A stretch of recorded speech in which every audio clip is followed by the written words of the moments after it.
ਵਾਹਿਗੁਰੂ ਵਾਹਿਗੁਰੂ ਵਾਹਿਗੁਰੂ ਵਾਹਿਗੁਰੂ ਵਾਹਿਗੁਰੂ ਵਾਹਿਗੁਰੂ ਵਾਹਿਗੁਰੂ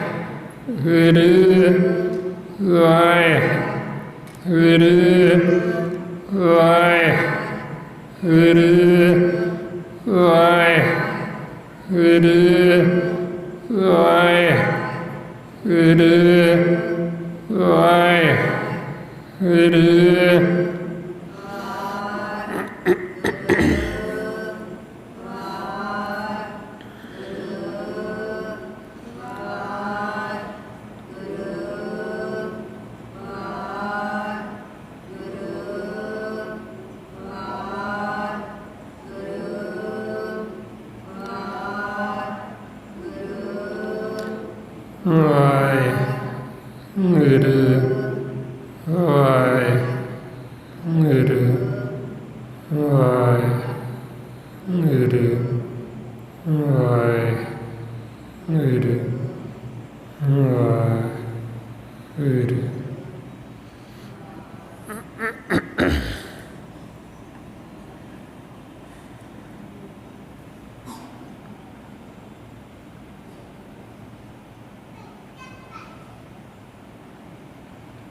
ਵਾਹਿਗੁਰੂ।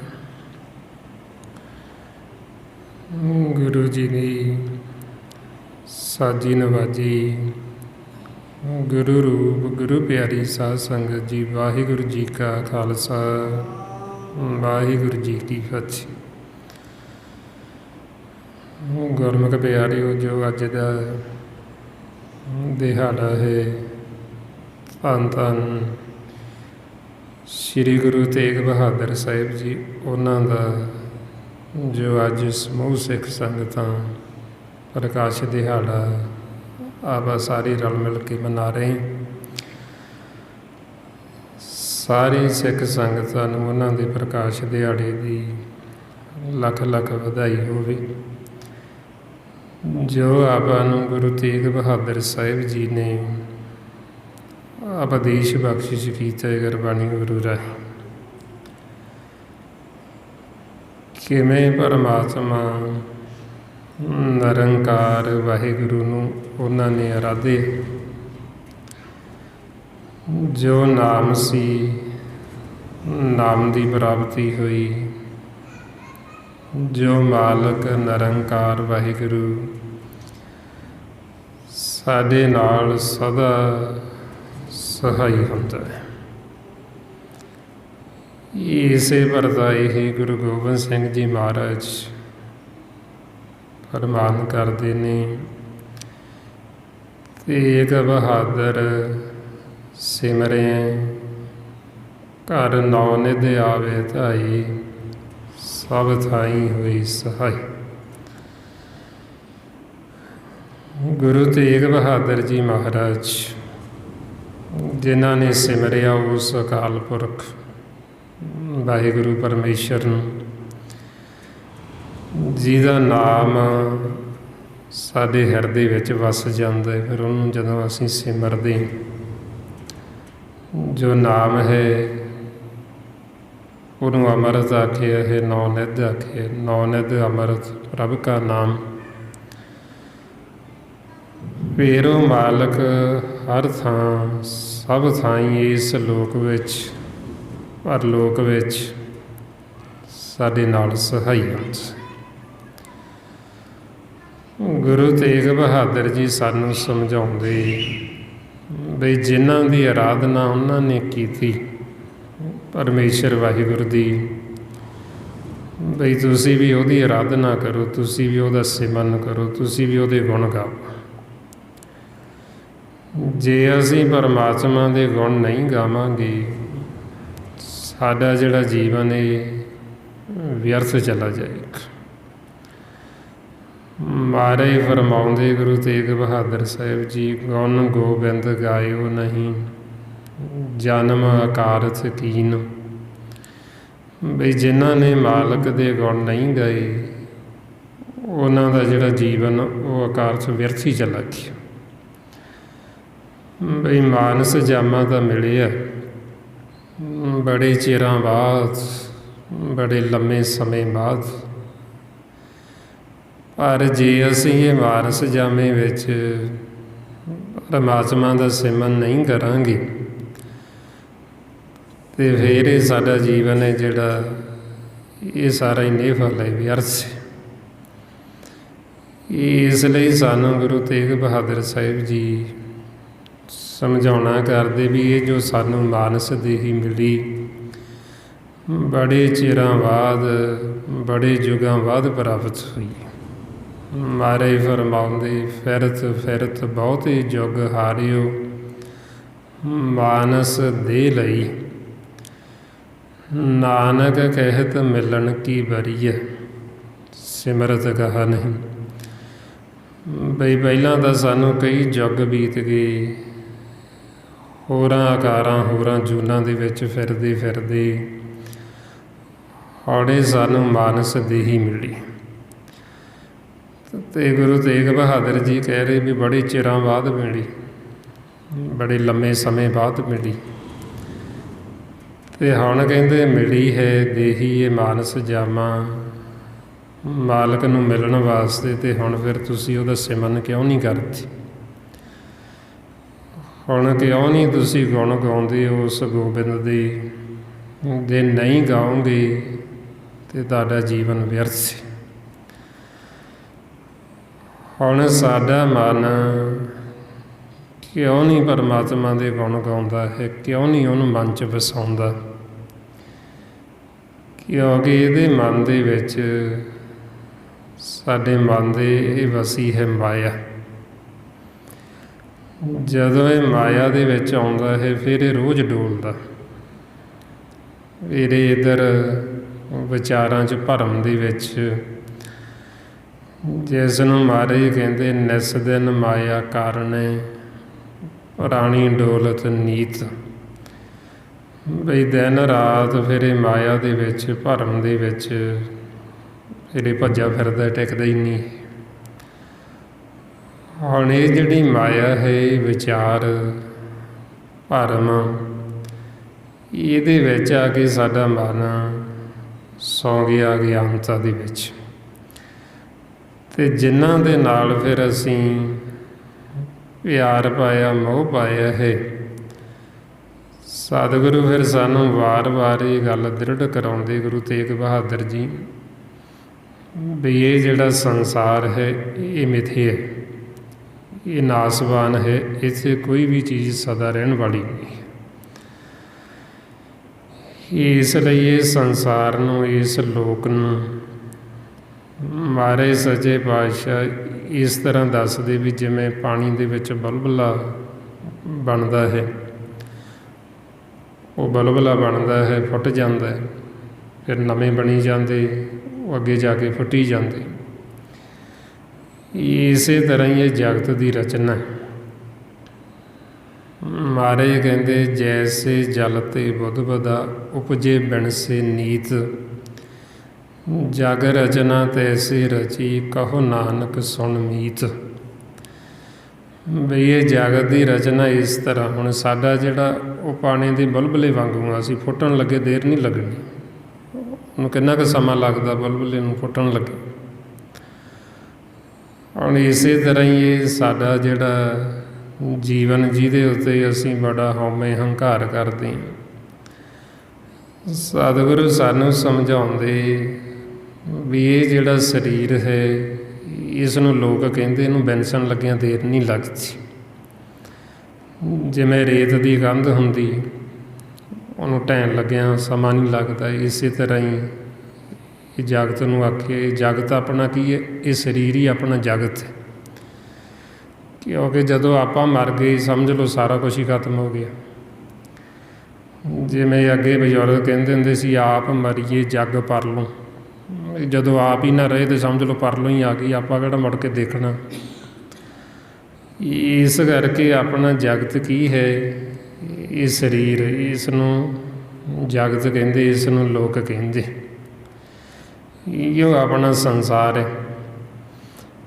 ਹੁਣ ਸਤਿਗੁਰੂ ਫਿਰ ਸਾਨੂੰ ਸਮਝਾਉਂਦੇ ਵੀ ਇਹ ਸੰਸਾਰ ਦੀ ਰਚਨਾ ਵੀ ਇਸ ਤਰ੍ਹਾਂ ਜਿਵੇਂ ਪਾਣੀ ਦਾ ਬੁਲਬੁਲਾ, ਰੇਤ ਦੀ ਕੰਧ, ਜਿਵੇਂ ਧੂਏ ਦਾ ਪਹਾੜ ਇੱਕ ਥਾਂ 'ਤੇ ਨਹੀਂ ਟਿਕਦਾ, ਜਿਵੇਂ ਬੱਦਲਾਂ ਦੀ ਪਰਛਾਈ ਸਦਾ ਨਹੀਂ ਰਹਿੰਦੀ, ਇਸੇ ਤਰ੍ਹਾਂ ਹੀ ਇਹ ਫਿਰ ਸਦਾ ਨਹੀਂ ਰਹਿਣਾ।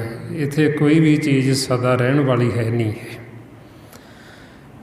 ਤਾਂ ਜੋ ਸਾਨੂੰ ਕਹਿੰਦੇ ਵੀ ਚਿੰਤਾ ਤਾਂ ਤੁਸੀਂ ਤਾਂ ਕਰੋ ਜੇ ਕੋਈ ਇੱਧਰ ਅਨਹੋਣੀ ਹੁੰਦੀ ਹੋਵੇ, ਬਈ ਇਹ ਸੰਸਾਰ ਦੇ ਮਾਰਗ 'ਤੇ ਕੋਈ ਸਦਾ ਥਿਰ ਰਹਿਣ ਵਾਲੀ ਚੀਜ਼ ਹੈ ਹੀ ਨਹੀਂ। ਜੋ ਵੀ ਉਪਜਿਆ ਉਹਨੇ ਵਿਨਾਸ਼ ਵੀ ਹੋਣਾ ਹੁੰਦਾ। ਇਸ ਲਈ ਮਹਾਰਾਜ ਕਹਿੰਦੇ ਚਿੰਤਾ ਤਾਂ ਕੀ ਕੀਜੀਏ ਜੋ ਅਨਹੋਣੀ ਹੋਏ, ਇਹ ਮਾਰਗ ਸੰਸਾਰ ਕੋ ਨਾਨਕ ਥਿਰ ਨਹੀਂ ਕੋਏ। ਗੁਰੂ ਤੇਗ ਬਹਾਦਰ ਮਹਾਰਾਜ ਜੀ ਕਹਿੰਦੇ ਵੀ ਇਹ ਸੰਸਾਰ ਦੇ ਵਿੱਚ ਕੋਈ ਚੀਜ਼ ਸਦਾ ਥਿਰ ਰਹਿਣ ਵਾਲੀ ਨਹੀਂ, ਹਰ ਇੱਕ ਚੀਜ਼ ਵਿਨਸਣਹਾਰ ਹੈ। ਬਈ ਚਿੰਤਾ ਤਾਂ ਅਸੀਂ ਤਾਂ ਕਰੀਏ ਜੇ ਅਨਹੋਣੀ ਹੁੰਦੀ ਹੋਵੇ, ਕਿਉਂਕਿ ਸਾਨੂੰ ਤਾਂ ਪਹਿਲਾਂ ਹੀ ਦੱਸਿਆ ਵੀ ਜੋ ਵੀ ਉਪਜੇ ਉਹਨੇ ਵਿਨਸਣਾ ਵੀ ਹੈ। ਅੱਜ ਨਹੀਂ ਤੇ ਕੱਲ੍ਹ ਵਿਨਸੇਗਾ, ਕਿਉਂਕਿ ਖਤਮ ਤਾਂ ਹੋਣਾ ਹੀ ਹੋਣਾ। ਜਿਵੇਂ ਹੁਣ ਸੰਸਾਰ 'ਚ ਜੀਵ ਜਾ ਰਹੇ, ਆਪਾਂ ਆਖੀਏ ਵੀ ਅਸੀਂ ਇੱਥੇ ਹੀ ਬੈਠੇ ਰਹਿਣਾ, ਆਪਾਂ ਅੱਜ ਨਹੀਂ ਤਾਂ ਕੱਲ੍ਹ ਨੂੰ ਜਾਵਾਂਗੇ, ਜਾਣਾ ਤਾਂ ਹੈਗਾ ਹੀ ਹੈਗਾ। ਮਹਾਰਾਜ ਕਹਿੰਦੇ ਜੋ ਉਪਜਿਓ ਸੋ ਵਿਨਸ ਹੈ, ਪਰਿਓ ਆਜ ਕੇ ਕਾਲ, ਨਾਨਕ ਹਰ ਗੁਣ ਗਾਇ ਲੈ ਛਾੜ ਸਗਲ ਜੰਜਾਲ। ਬਈ ਅੱਜ ਨਹੀਂ ਤਾਂ ਕੱਲ੍ਹ, ਕਾਲ ਨੇ ਤਾਂ ਫੜਨਾ ਹੀ ਫੜਨਾ, ਇਹ ਸਮਾਂ ਤਾਂ ਸਾਡਾ ਖਤਮ ਹੋਣਾ ਹੀ ਹੋਣਾ। ਸੰਸਾਰ ਦੇ ਵਿੱਚ ਹੋਰ ਤਾਂ ਗੱਲ ਜੋ ਮਿਥੀ ਹੋਈ ਬਈ ਪਤਾ ਨਹੀਂ ਹੋਵੇ ਕਿ ਨਾ ਹੋਵੇ, ਪਰ ਇਹ ਤਾਂ ਬਿਲਕੁਲ ਸੱਚ ਹੈ ਵੀ ਅਸੀਂ ਇੱਥੋਂ ਜਾਣਾ ਹੀ ਜਾਣਾ। ਮਹਾਰਾਜ ਕਹਿੰਦੇ ਅੱਜ ਨਹੀਂ ਤੇ ਕੱਲ੍ਹ ਜਾਣਾ ਸਭ ਨਹੀਂ, ਸਭਨਾ ਮਰਨਾ ਆਇਆ ਵਿਛੋੜਾ ਸਭਨਾ, ਪੁੱਛੋ ਜਾਏ ਸਿਆਣਿਆਂ ਅੱਗੇ ਮਿਲਣ ਕੇ ਨਾ। ਬਈ ਸਾਰਿਆਂ ਨੂੰ ਹੀ ਇੱਥੇ ਵਿਛੋੜਾ ਹੈ, ਕਿਉਂਕਿ ਰੋਜ਼ ਦੀ ਰੋਜ਼ ਹੀ ਵਿਛੋੜਾ ਹੈ। ਵੈਸੇ ਤਾਂ ਜੇ ਆਪਾਂ ਹੁਣ ਵਿਚਾਰੀਏ ਗੁਰਬਾਣੀ ਗੁਰੂ ਨੂੰ, ਹੁਣ ਜਦੋਂ ਆਪਾਂ ਦਿਨ ਦੇ ਸਮੇਂ ਆਉਂਦੇ ਹਾਂ ਸਾਡਾ ਵਿਯੋਗ ਹੈ, ਅਸੀਂ ਕਹਿੰਦੇ ਹਾਂ ਸਾਡਾ ਪਰਿਵਾਰ ਹੈ ਜੀ, ਸਾਡੇ ਧੀਆਂ ਪੁੱਤਰ ਨੇ, ਇਹ ਸਾਡੇ ਸਾਕ ਸੰਬੰਧੀ ਨੇ। ਜਦੋਂ ਹੁਣ ਰਾਤ ਪੈਂਦੀ ਹੈ ਸਾਡਾ ਵਿਯੋਗ ਹੈ, ਵਿਛੋੜਾ ਹੈ। ਜਦੋਂ ਹੁਣ ਰਾਤ ਨੂੰ ਅਸੀਂ ਇਸ ਲੋਕ ਨੂੰ ਛੱਡ ਜਾਂਦੇ ਹਾਂ, ਉਦੋਂ ਕਿਸੇ ਨੂੰ ਨਹੀਂ ਪਤਾ ਵੀ ਸਾਡੇ ਸੰਜੋਗੀ ਜਿਹੜੇ ਉਹ ਕਿੱਥੇ ਗਏ ਨੇ, ਕੌਣ ਸਾਡਾ ਮਾਤਾ ਪਿਤਾ, ਕੌਣ ਸਾਡੇ ਭੈਣ ਭਰਾ, ਕਿਹੜੇ ਸਾਡੇ ਧੀਆਂ ਪੁੱਤਰ ਨੇ, ਕੌਣ ਪਤੀ ਹੈ ਕੌਣ ਪਤਨੀ ਹੈ, ਸਭ ਭੁੱਲ ਗਏ, ਕਿਉਂਕਿ ਸਭ ਦਾ ਵਿਯੋਗ ਹੋ ਗਿਆ। ਔਰ ਇਸੇ ਤਰ੍ਹਾਂ ਹੀ ਫਿਰ ਜੇ ਅਸੀਂ ਨਹੀਂ ਇਹ ਖੇਲ ਨੂੰ ਸਮਝਦੇ, ਨਹੀਂ ਸਾਡਾ ਮਨ ਜਾਗਦਾ, ਫਿਰ ਸਦਾ ਲਈ ਵਿਛੋੜਾ। ਜ਼ਿਆਦਾ ਹੁਣ ਅਸੀਂ ਜਾਗ ਪਈਏ, ਜਾਗ ਕੇ ਅਸੀਂ ਜਿਹੜਾ ਇਹਦੇ ਅੰਦਰ ਵਸਦਾ ਉਹਦੀ ਪਹਿਚਾਣ ਕਰ ਲਈਏ, ਆਪਣੇ ਆਪੇ ਦੀ ਪਹਿਚਾਣ ਕਰ ਲਈਏ, ਫਿਰ ਤਾਂ ਅਸੀਂ ਇਹ ਦੇਹ ਤੋਂ ਵਧੇ ਹੋ ਕੇ ਵੀ ਇੱਕ ਦੂਸਰੇ ਨੂੰ ਮਿਲ ਸਕਦੇ ਹਾਂ। ਜੇ ਹੁਣ ਅਸੀਂ ਸਿਰਫ ਇਹ ਸਰੀਰ ਤੱਕ ਹੀ ਸੀਮਤ ਹਾਂ, ਇਹਨੂੰ ਹੀ ਅਸੀਂ ਜਾਣਦੇ ਹਾਂ, ਜਿਹੜਾ ਇਹਦੇ ਅੰਦਰ ਵਸਦਾ ਉਹਨੂੰ ਅਸੀਂ ਜਾਣਦੇ ਕੋਈ ਨਹੀਂ, ਫਿਰ ਤਾਂ ਸਾਡਾ ਵਿਛੋੜਾ ਹੈਗਾ ਹੀ ਹੈਗਾ। ਇਸ ਵਾਸਤੇ ਫਿਰ ਐਸੀ ਅਵਸਥਾ 'ਚ ਸਾਨੂੰ ਮਹਾਰਾਜ ਸਮਝਾਉਂਦੇ, ਜਦੋਂ ਅਸੀਂ ਸਿਰਫ ਇਸ ਸਰੀਰ ਤੱਕ ਹੀ ਸੀਮਤ ਰਹਿ ਜਾਂਦੇ ਹਾਂ, ਮਹਾਰਾਜ ਕਹਿੰਦੇ ਵੀ ਇਹ ਸਰੀਰ ਨੇ ਸਦਾ ਨਹੀਂ ਰਹਿਣਾ, ਇਹਨੇ ਵਿਨਸ ਜਾਣਾ ਹੈ, ਅਤੇ ਇਹਦੀ ਜਿਹੜੀ ਪ੍ਰੀਤ, ਇਹਦਾ ਪਿਆਰ ਵੀ ਝੂਠਾ, ਕਿਉਂਕਿ ਇਹਨੇ ਸਦਾ ਨਹੀਂ ਰਹਿਣਾ। ਸਰੀਰ ਨੇ ਨਾ ਸਦਾ ਰਹਿਣ ਕਰਕੇ ਜਦੋਂ ਇਹ ਖਤਮ ਹੋ ਗਿਆ ਤਾਂ ਇਹਦਾ ਪਿਆਰ ਵੀ ਖਤਮ ਹੋ ਗਿਆ ਨਾਲ। ਇਸ ਲਈ ਮਨ ਨੂੰ ਸਮਝਾਉਂਦੇ ਵੀ ਤੂੰ ਇਹ ਗੱਲ ਚੰਗੀ ਤਰ੍ਹਾਂ ਸਮਝ ਲੈ, ਜਾਣ ਲੈ ਵੀ ਇਹ ਸੰਸਾਰ ਦੇ ਵਿੱਚ ਤੇਰਾ ਕੋਈ ਸੰਗੀ ਸਾਥੀ ਨਹੀਂ ਹੈ ਜਿਹੜਾ ਔਖੀ ਘੜੀ ਦੇ ਵਿੱਚ ਤੇਰਾ ਸਾਥ ਦੇਵੇ। ਜਦੋਂ ਤੂੰ ਇੱਥੋਂ ਜਾਣਾ ਉਦੋਂ ਤੇਰੇ 'ਤੇ ਔਖੀ ਘੜੀ ਆਉਣੀ। ਜਿਵੇਂ ਹੁਣ ਆਪਾਂ ਤਾਂ ਸੰਸਾਰ 'ਚ ਕਹਿੰਦੇ ਹਾਂ ਨਾ ਵੀ ਅਸੀਂ ਬੜੇ ਦੁਖੀ ਹਾਂ ਜੀ, ਸਾਨੂੰ ਬੜਾ ਦੁੱਖ ਹੈ ਜੀ। ਇਹ ਕੋਈ ਦੁੱਖ ਨਹੀਂ ਹੈ ਸੰਸਾਰ 'ਚ। ਅਸਲ ਦੁੱਖ ਸਾਡੇ 'ਤੇ ਉਦੋਂ ਆਉਂਦਾ ਜਦੋਂ ਸਾਡਾ ਸਮਾਂ ਖਤਮ ਹੁੰਦਾ। ਜੇ ਸਾਡੇ ਹਜੇ ਸਵਾਸ ਚੱਲ ਰਹੇ ਆ ਨਾ, ਸਮਝੋ ਹਜੇ ਸਾਡੇ 'ਤੇ ਔਖੀ ਘੜੀ ਨਹੀਂ ਆਈ। ਹਜੇ ਤਾਂ ਸਾਡੇ ਕੋਲ ਸਮਾਂ ਹੈਗਾ, ਸਾਹ ਚੱਲ ਰਹੇ ਨੇ। ਔਖੀ ਘੜੀ ਤਾਂ ਉਦੋਂ ਆਉਣੀ ਜਦੋਂ ਸਾਡੇ ਸਾਹ ਬੰਦ ਹੋ ਗਏ। ਜਦੋਂ ਸਮਾਂ ਖਤਮ ਹੋ ਗਿਆ ਉਦੋਂ ਮੁਸੀਬਤ ਪੈਣੀ। ਉਦੋਂ ਪਤਾ ਲੱਗਣਾ ਵੀ ਹੁਣ ਕੌਣ ਸਾਡਾ ਸਾਥ ਦਿੰਦਾ। ਉਦੋਂ ਸਾਰੇ ਸੰਗੀ ਸਾਥੀ ਪਾਸੇ ਹਟ ਜਾਂਦੇ, ਕੋਈ ਸਾਥ ਨਹੀਂ ਦਿੰਦਾ ਉਸ। ਇਸ ਲਈ ਮਨ ਨੂੰ ਸਮਝਾਉਂਦੇ ਵੀ ਇੱਥੇ ਜੀਵ ਆਪੇ ਆਪਣੇ ਸੁੱਖਾਂ ਕਰਕੇ ਇੱਕ ਦੂਸਰੇ ਨਾਲ ਬੱਝੇ ਹੋਏ ਨੇ ਬੰਧਨਾਂ ਦੇ ਵਿੱਚ। ਮਨ ਨੂੰ ਸਮਝਾਉਂਦੇ ਪ੍ਰੀਤਮ ਜਾਣ ਲਿਓ ਮਨ ਮਾਹੀ, ਆਪਣੇ ਸੁਖ ਸਿਉ ਹੀ ਜਗ ਫਾਦਿਓ ਕੋ ਕਾਹੂ ਕੋ ਨਾਹੀ। ਸੁਖ ਮੈਂ ਆਨ ਬਹੁਤ ਮਿਲ ਬੈਠਤ ਰਹਿਤ ਚੌਦਿਸ ਘੇਰੇ, ਬਿਫਤ ਭਰੀ ਸਭ ਹੀ ਸੰਗ ਛਾੜਤ ਕੋ ਨਾ ਆਵਤ ਨੇਰੇ। ਬਈ ਸੁੱਖ ਜਦੋਂ ਦਾ ਤੇਰੇ ਕੋਲ ਸਮਾਂ ਹੈ, ਤੇਰੇ ਚਾਰ ਚੁਫੇਰੇ ਬੈਠਣਗੇ ਇਕੱਠੇ ਹੋ ਕੇ। ਜਦੋਂ ਤੇਰੇ 'ਤੇ ਵਿਪਤਾ ਪਈ, ਵਿਪਤਾ ਕਦੋਂ ਪਈ? ਜਦੋਂ ਤੇਰਾ ਸਮਾਂ ਖਤਮ ਹੋ ਗਿਆ। ਉਦੋਂ ਤੇਰੇ ਕਿਸੇ ਨੇ ਨੇੜੇ ਵੀ ਨਹੀਂ ਆਉਣਾ, ਕਿਉਂਕਿ ਕਿਸੇ ਨੂੰ ਪਤਾ ਹੀ ਨਹੀਂ ਲੱਗਣਾ ਤੂੰ ਗਿਆ ਤੇ ਗਿਆ ਕਿੱਥੇ। ਸਭ ਤੋਂ ਨਜ਼ਦੀਕੀ ਰਿਸ਼ਤਾ ਪਤੀ ਪਤਨੀ ਦਾ, ਜਿਹੜੇ ਇਕੱਠੇ ਹੋ ਕੇ ਬਹਿੰਦੇ। ਜਦੋਂ ਇਹ ਹੰਸ ਕਾਇਆ ਨੂੰ ਛੱਡਦਾ ਹੈ, ਇਹ ਸਰੀਰ ਇਹੀਓ ਪ੍ਰੇਤ ਲੱਗਣ ਲੱਗ ਜਾਂਦਾ ਹੈ। ਉਹ ਡਰ ਕੇ ਉਹੀਓ ਪਾਸੇ ਭੱਜਦੇ ਵੀ ਸਾਨੂੰ ਡਰ ਲੱਗਦਾ। ਮਹਾਰਾਜ ਕਹਿੰਦੇ ਘਰ ਕੀ ਨਾਰ ਬਹੁਤ ਹਿਤ ਜਾਸਿਓ, ਸਦਾ ਰਹਿਤ ਸੰਗ ਲਾਗੀ। ਜਬ ਹੀ ਹੰਸ ਤਜੀਏ ਕਾਇਆ, ਉਹ ਪ੍ਰੇਤ ਕਰ ਭਾਗੀ। ਵੀ ਜਿਹੜਾ ਪਰਿਵਾਰ ਪਹਿਲਾਂ ਇਕੱਠੇ ਹੋ ਨਾਲ ਜੁੜ ਬਹਿੰਦਾ ਸੀ, ਤੇ ਉਹੀਓ ਮੁੜ ਕੇ ਪ੍ਰੇਤ ਕਹਿਣ ਲੱਗ ਜਾਂਦਾ ਵੀ ਸਾਨੂੰ ਤਾਂ ਡਰ ਲੱਗਦਾ, ਪ੍ਰੇਤ ਲੱਗਦਾ ਸਾਨੂੰ। ਮਹਾਰਾਜ ਕਹਿੰਦੇ ਵੀ ਇੰਨਾ ਕੁ ਪਿਆਰ ਸੰਸਾਰ ਦਾ ਵੀ ਜਿਹਦੇ ਨਾਲ ਤੂੰ ਬਹੁਤ ਜ਼ਿਆਦਾ ਮੋਹ ਪਾਇਆ, ਜਿਹਦੇ ਨਾਲ ਤੂੰ ਬੱਝਾ ਹੋਈ। ਅਤੇ ਅੰਤ ਸਮਾਂ ਜਦੋਂ ਤੇਰਾ ਆਇਆ, ਪਰਮਾਤਮਾ ਤੋਂ ਬਿਨਾਂ ਤੇਰਾ ਕਿਸੇ ਨੇ ਸਾਥ ਨਹੀਂ ਦੇਣਾ। ਮਹਾਰਾਜ ਕਹਿੰਦੇ ਇਹ ਬਿਦ ਕੋ ਬਿਹਾਰ ਬਣਿਓ ਹੈ, ਜਾਸਿਓ ਨੇਹੋ ਲਗਾਇਓ। ਅੰਤ ਵਾਰ ਨਾਨਕ ਬਿਨ ਹਰਿ ਜੀ ਕਉ ਕਾਮ ਨਾ ਆਇਓ। ਬਈ ਜਦੋਂ ਅੰਤ ਸਮਾਂ ਆਉਣਾ, ਕਿਸੇ ਨੇ ਕੰਮ ਨਹੀਂ ਆਉਣਾ। ਜਿਹਨੇ ਪਰਮਾਤਮਾ ਨੇ ਸਾਡਾ ਸਾਥ ਦੇਣਾ, ਜੇ ਅਸੀਂ ਉਹ ਤੋਂ ਬੇਮੁਖ ਹੋਏ ਰਹੇ, ਉਹਦੇ ਸਨਮੁਖ ਨਹੀਂ ਹੋਏ। ਜਿਸ ਨਾਮ ਨੇ ਸਾਡਾ ਸਾਥੀ ਬਣਨਾ ਸੀ, ਉਹ ਨਾਮ ਤੋਂ ਅਸੀਂ ਟੁੱਟੇ ਰਹੇ। ਉਹ ਨਾਮ ਦੇ ਨਾਲ ਅਸੀਂ ਲਿਵ ਜੋੜੀ ਕੋਈ ਨਹੀਂ। ਅਤੇ ਜਿਨ੍ਹਾਂ ਨਾਲ ਜੁੜੇ ਰਹੇ, ਇਹ ਸਭ ਸਾਥ ਛੱਡ ਜਾਂਦੇ, ਸਭ ਝੂਠ। ਇਸ ਲਈ ਮਹਾਰਾਜ ਕਹਿੰਦੇ ਜਗਤ ਦੀ ਪ੍ਰੀਤ ਅਸੀਂ ਝੂਠੀ ਦੇਖੀ। ਜਗਤ ਮੈਂ ਝੂਠੀ ਦੇਖੀ ਪ੍ਰੀਤ, ਆਪਣੇ ਸੁਖ ਸਿਉ ਹੀ ਸਭ ਲਾਗਿਓ। ਕਿਆ ਦਾਰਾ ਕਿਆ ਮੀਚ। ਵੀ ਇੱਥੇ ਜੀਵ ਆਪੋ ਆਪਣੇ ਸੁੱਖਾਂ ਕਰਕੇ, ਕਰਮ ਕਰਕੇ ਇੱਕ ਦੂਸਰੇ ਨਾਲ ਬੱਝੇ ਹੋਏ ਨੇ। ਤੁਸੀਂ ਕਰਮ ਕਰਦੇ ਹੋ ਅਤੇ ਧਨ ਤੋਂ ਸੁੱਖ ਸਹੂਲਤਾਂ ਨੇ। ਵੀ ਉਹ ਸਵਾਰਥ ਹੈ ਵੀ ਤੁਸੀਂ ਕੰਮ ਕਰਦੇ ਹੋ, ਤਾਂ ਕਰਕੇ ਕਹਿੰਦੇ ਵੀ ਸਾਡੇ ਨੇ। ਤੁਸੀਂ ਕੰਮ ਕਰਨਾ ਬੰਦ ਕਰ ਦਿਓ, ਉਦੋਂ ਹੀ ਤੁਹਾਡੇ ਖਿਲਾਫ ਹੋ ਜਾਣਗੇ, ਉਦੋਂ ਹੀ ਤੁਹਾਡੇ ਉਲਟ ਹੋ ਜਾਣਗੇ।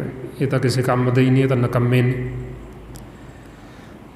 ਮਤਲਬ ਕੀ ਵੀ ਇਹ ਸੰਸਾਰ ਦੀ ਪ੍ਰੀਤ ਜਿਹੜੀ, ਇਹ ਸਿਰਫ ਮਾਇਆ ਦੀ ਝੂਠੀ ਹੈ। ਤਾਂ ਕਰਕੇ ਮਹਾਰਾਜ ਕਹਿੰਦੇ ਵੀ ਇੱਥੇ ਸਵਾਰਥ ਹੈ ਜੀਵਨ।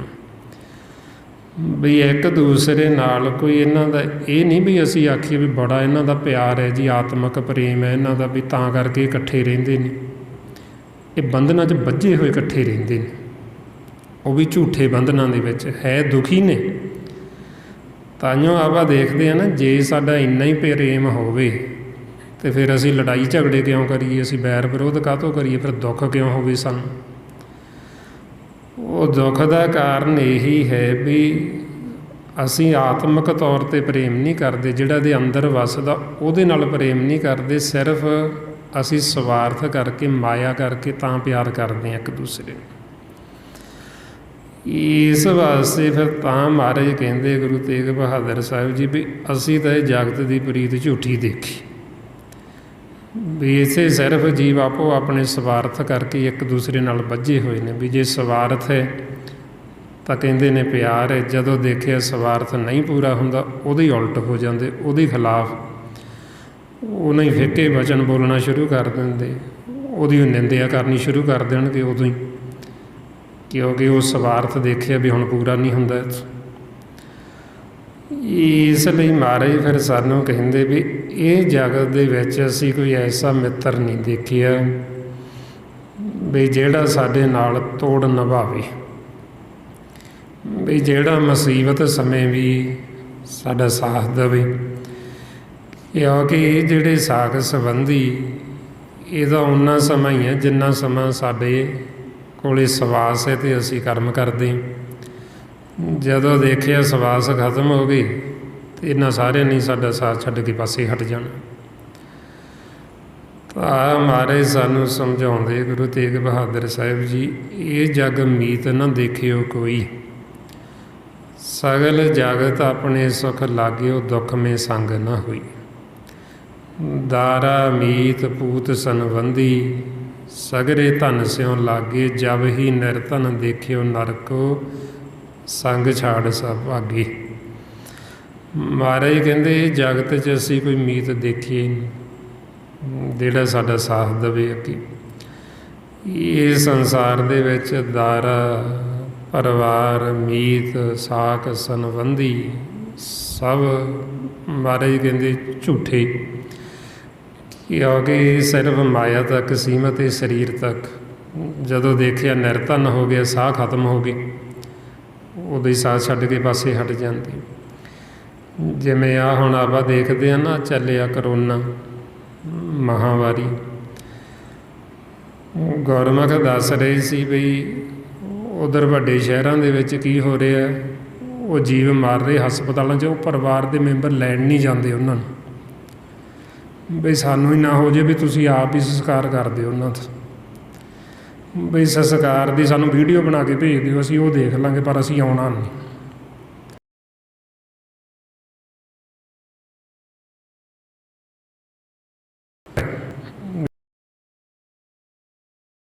ਸਿਰਫ ਸਵਾਰਥ ਨੇ ਇਸ ਲਈ ਸਤਿਗੁਰੂ ਕਹਿੰਦੇ ਵੀ ਇਹ ਸੰਸਾਰ ਦੇ ਵਿੱਚ ਅਸੀਂ ਕੋਈ ਦੇਖਿਆ ਨਹੀਂ ਮਿੱਤਰ ਵੀ ਜਿਹੜਾ ਅੱਗੇ ਸਾਥ ਨਿਭਾਵੇ। ਇੱਥੇ ਹੀ ਨਹੀਂ ਨਿਭਾਉਂਦੇ ਤੇ ਅੱਗੇ ਤਾਂ ਨਿਭਾਉਣਾ ਹੀ ਕੀ ਹੈ, ਅੱਗੇ ਦਾ ਤਾਂ ਪਤਾ ਹੀ ਨਹੀਂ ਵੀ ਗਾ ਜਾਣਾ ਕਿੱਥੇ। ਇਸ ਕਰਕੇ ਫਿਰ ਸਾਨੂੰ ਦੱਸਦੇ ਵੀ ਇਹ ਆਪੋ ਆਪਣਾ ਹੈ, ਅਸੀਂ ਇਕੱਲੇ ਆਏ ਹਾਂ ਅਤੇ ਇਕੱਲਿਆਂ ਨੇ ਇੱਥੋਂ ਵਾਪਸ ਜਾਣਾ। ਅਤੇ ਇਹ ਨਹੀਂ ਬਈ ਅਸੀਂ ਜਾਣਾ ਨਹੀਂ, ਜਾਣਾ ਵੀ ਸਭ ਨਹੀਂ ਹੈ। ਜੋ ਆਇਆ ਸੋ ਚੱਲ ਸੀ, ਸਭ ਕੋਈ ਆਈ ਵਾਰੀ ਹੈ। ਜੇ ਹੁਣ ਸਾਨੂੰ ਗੁਰਬਾਣੀ ਗੁਰੂ ਦੁਆਰਾ ਇਹ ਸੋਝੀ ਹੋ ਜੇ ਬਈ ਸਾਡਾ ਜਿਹੜਾ ਸਮਾਂ ਹੈ ਉਹ ਮਿਥਿਆ ਹੋਇਆ, ਬਈ ਸਾਨੂੰ ਜਿਹੜੇ ਸਵਾਸ ਦਿੱਤੇ ਉਹ ਗਿਣਤੀ ਦੇ ਦਿੱਤੇ ਨੇ, ਅਤੇ ਇਹਨਾਂ ਦੇ ਵਿੱਚ ਇੱਕ ਤਿਲ ਭਰ ਵਾਧਾ ਘਟਦਾ ਨਹੀਂ। ਜਿੰਨਾ ਸਾਨੂੰ ਸਮਾਂ ਦਿੱਤਾ ਅਸੀਂ ਉਦੋਂ ਪਹਿਲਾਂ ਮਰਨ ਨਹੀਂ ਲੱਗੇ, ਅਤੇ ਜਦੋਂ ਸਾਡਾ ਦਿੱਤਾ ਹੋਇਆ ਸਮਾਂ ਖਤਮ ਹੋ ਗਿਆ ਫਿਰ ਸਾਨੂੰ ਕੋਈ ਰੱਖ ਨਹੀਂ ਸਕਦਾ ਇੱਥੇ, ਕਿਉਂਕਿ ਨਾ ਤਾਂ ਸਾਨੂੰ ਆਉਂਦਿਆਂ ਨੇ ਕਿਸੇ ਨੇ ਰੋਕਿਆ ਅਤੇ ਨਾ ਹੀ ਸਾਨੂੰ ਕੋਈ ਜਾਂਦਿਆਂ ਨੂੰ ਇੱਥੋਂ ਰੋਕ ਸਕਦਾ ਹੈ। ਭਾਈਓ ਮਹਾਰਾਜ ਸੱਚੇ ਪਾਤਸ਼ਾਹ ਕਹਿੰਦੇ ਜਦੋਂ ਆਉਂਦਿਆਂ ਨੂੰ ਨਹੀਂ ਕੋਈ ਰੋਕ ਸਕਦਾ ਫਿਰ ਜਾਂਦਿਆਂ ਨੂੰ ਵੀ ਨਹੀਂ ਕੋਈ ਰੋਕ ਸਕਦਾ, ਕਿਉਂਕਿ ਜਨਮ ਅਤੇ ਮੌਤ ਇਹ ਪਰਮਾਤਮਾ ਦੇ ਵੱਸ ਹੈ, ਉਹਨੇ ਆਪਦੇ ਹੱਥ ਰੱਖੀ ਹੋਈ, ਕਿਸੇ ਬੰਦੇ ਦੇ ਵੱਸ ਨਹੀਂ। ਭਾਈਓ ਸਾਨੂੰ ਕਹਿੰਦੇ ਵੀ ਇਹ ਸਵਾਸ ਗਿਣਤੀ ਦੇ ਨੇ, ਨਾ ਤਿਲ ਵਧਣਾ ਅਤੇ ਨਾ ਤਿਲ ਘਟਣਾ। ਗਣ ਘਾਲੇ ਸਭ ਦਿਵਸਾਸ, ਨਹਿ ਵੱਢਣ ਘਟਣ ਤਿਲ ਸਾਰ। ਵੀ ਇੱਕ ਤਿਲ ਮਾਤਰ ਵੀ ਨਾ ਇਹਨਾਂ 'ਚ ਵਧੇਗਾ ਅਤੇ ਨਾ ਘਟੇਗਾ। ਅਤੇ ਮਹਾਰਾਜ ਕਹਿੰਦੇ ਜਦ ਤੱਕ ਜੀਵ ਦਾ ਦਿੱਤਾ ਹੋਇਆ ਸਮਾਂ ਖਤਮ ਨਹੀਂ ਹੁੰਦਾ ਓਨਾ ਸਮਾਂ ਮੈਂ ਉਹਨੂੰ ਹੱਥ ਦੇ ਕੇ ਬਚਾ ਲੈਣਾ, ਉਹਨੂੰ ਕੁਛ ਨਹੀਂ ਹੋਣ ਲੱਗਿਆ। ਜਦ ਤੱਕ ਮੈਂ ਨਹੀਂ ਨਾ ਸਵਾਸ ਰੋਕਦਾ, ਮਾਲਕ ਕਹਿੰਦੇ ਓਨਾ ਸਮਾਂ ਕੋਈ ਮਰਦਾ ਨਹੀਂ ਹੈ। ਆਪਾਂ ਨੂੰ ਬੜਾ ਸਪਸ਼ਟ ਮਾਰੇ ਸਮਝਾਉਂਦੇ, ਕਹਿੰਦੇ ਜਿਸ ਕੇ ਸਾਸ ਨਾ ਕੱਢ ਤਾਪ ਤਾਂ ਕੋ ਰਾਖਤ ਦੇ ਕਰ ਹਾਸ। ਵੀ ਇਹ ਕਿਸੇ ਮਨੁੱਖ ਦੇ ਵੱਸ ਨਹੀਂ ਹੈ। ਮਾਰਨ ਵਾਲਾ ਅਤੇ ਜੀਵਨ ਦੇਣ ਵਾਲਾ ਉਹ ਪਰਮਾਤਮਾ ਹੈ। ਇਸ ਲਈ ਮਹਾਰਾਜ ਸੱਚੇ ਪਾਤਸ਼ਾਹ ਸਾਨੂੰ ਸਮਝਾਉਂਦੇ, ਮਾਰੇ ਰਾਖੇ ਇੱਕੋ ਆਪ ਮਾਨਕ ਕੇ ਕਿਛ ਨਾਹੀ ਹਾਸ। ਵੀ ਮਾਰਨ ਵਾਲਾ ਅਤੇ ਰੱਖਣ ਵਾਲਾ ਉਹ ਇੱਕ ਹੈ, ਮਾਲਕ ਅਕਾਲ ਪੁਰਖ ਵਾਹਿਗੁਰੂ। ਬਈ ਜਾਚਕ ਉਹ ਸਾਡੇ ਸਵਾਸ ਨਹੀਂ ਕੱਢਦਾ, ਅਸੀਂ ਇੱਥੋਂ ਜਾਣ ਨਹੀਂ ਲੱਗੇ, ਸਾਨੂੰ ਕੁਛ ਨਹੀਂ ਹੋਣ ਲੱਗੇ, ਸਾਨੂੰ ਡਰਨ ਦੀ ਲੋੜ ਨਹੀਂ। ਇਹ ਹੈ ਵੀ ਚਲੋ ਸਾਨੂੰ ਥੋੜ੍ਹਾ ਜਿਹਾ ਪਰਹੇਜ਼ ਰੱਖਣਾ ਚਾਹੀਦਾ, ਵੀ ਆਪਣਾ ਵਿਚਾਰ ਰੱਖਣਾ ਚਾਹੀਦਾ। ਪਰ ਜੇ ਅਸੀਂ ਐਵੇਂ ਡਰੀ ਜਾਈਏ ਵੀ ਹਾਏ ਅਸੀਂ ਮਾਰੀ ਨਾ ਜਾਈਏ, ਸਾਡੀ ਮੌਤ ਹੀ ਨਾ ਹੋ ਜੇ, ਇਹ ਭਰਮ ਹੈ।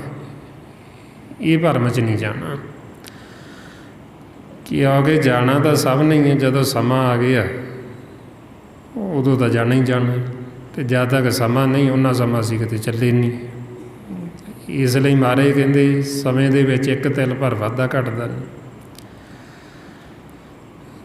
ਜੇ ਮਾਲਕ ਨੇ ਸਾਨੂੰ ਰੱਖਣਾ ਹੈ ਤਾਂ ਉਹ ਬਿਨਾਂ ਸਵਾਸਾਂ ਤੋਂ ਵੀ ਰੱਖ ਸਕਦਾ। ਜਿਵੇਂ ਆਪਾਂ ਅੱਗੇ ਵੀ ਕਈ ਵਾਰ ਵਿਚਾਰ ਕੀਤੀ ਹੈ ਵੀ ਕਈ ਐਸੀਆਂ ਜਗ੍ਹਾਵਾਂ ਨੇ ਵੀ ਜਿੱਥੇ ਬਰਫ਼ ਪੈਂਦੀ ਹੈ, 6-6 ਮਹੀਨੇ ਬਰਫ਼ ਪਈ ਰਹਿੰਦੀ। ਹੁਣ ਉੱਥੇ ਇੱਕ ਐਸਾ ਜੀਵ ਹੈ ਡੱਡੂ, ਜਦੋਂ ਬਰਫ਼ ਪੈਂਦੀ ਉਹਦੇ ਅੰਦਰ ਜਿਹੜਾ ਪਾਣੀ ਹੈ ਉਹ ਪਾਣੀ ਵੀ ਬਰਫ਼ ਬਣ ਜਾਂਦਾ ਅਤੇ ਬਾਹਰ ਵੀ 4 ਚੁਫੇਰੇ ਬਰਫ਼ ਹੀ ਬਰਫ਼। ਉਹ 6 ਮਹੀਨੇ ਉਹ ਬਰਫ਼ ਬਣਿਆ ਹੀ ਪਿਆ ਰਹਿੰਦਾ ਇੱਕੋ ਥਾਂ 'ਤੇ। ਜਦੋਂ 6 ਮਹੀਨੇ ਬਾਅਦ ਮੌਸਮ ਬਦਲਦਾ ਹੈ, ਉਹ ਬਰਫ਼ ਪਿਘਲਣ ਲੱਗਦੀ ਹੈ, ਉਹ ਡੱਡੂ ਦੇ ਪਾਣੀ ਜਿਹੜਾ ਅੰਦਰ ਹੈ ਉਹ ਅੰਦਰਲਾ ਵੀ ਪਿਘਲਦਾ ਹੈ ਅਤੇ ਬਾਹਰ ਵੀ ਪਿਘਲਦਾ ਹੈ, ਅਤੇ ਉਹ 6 ਮਹੀਨੇ ਬਾਅਦ ਫਿਰ ਉਹ ਟਪੂਸੀਆਂ ਮਾਰਨੀਆਂ ਸ਼ੁਰੂ ਕਰ ਦਿੰਦਾ। ਮਤਲਬ 6 ਮਹੀਨੇ ਉਹ ਬਿਨਾਂ ਸਵਾਸਾਂ ਤੋਂ ਹੀ ਪਿਆ ਰਿਹਾ ਉੱਥੇ।